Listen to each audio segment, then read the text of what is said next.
Many people are keen to ensure they reduce their estate's future liability to inheritance tax by engaging in tax planning to reduce or mitigate the tax bill.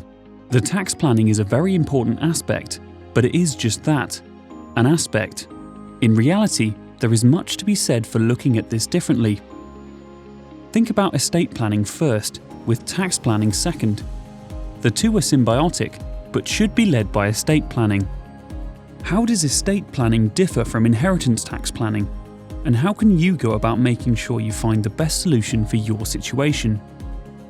Estate planning is about taking steps to protect your estate for future generations, not especially about reducing tax. For example, many people want to ensure their wealth and assets are protected for their bloodline. They want to protect against children inheriting part of their wealth, then in the future being subjected to a divorce or bankruptcy, and part of the wealth disappearing for the benefit of the ex-spouse.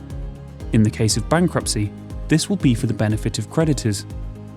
Making plans today to ensure wealth and assets remain in the bloodline and future inheritors are themselves protected is an example of estate planning. Any inheritance tax planning becomes part of the wider estate planning exercise. For many, this requires a delicate balance between the needs of the individual or couple today and the future well-being of their beneficiaries. Leaving a legacy which is not unnecessarily reduced by future taxation is a desire many people have, but they don't want to leave themselves short in their own lifetime. Outright and large gifts can be complicated by this contradictory position, but major gifts also often require the donor living 7 years. Then there may be reservations about when an individual is comfortable for their offspring or beneficiaries to receive the gift. We also have to factor in that future governments might introduce more stringent rules and tax rates.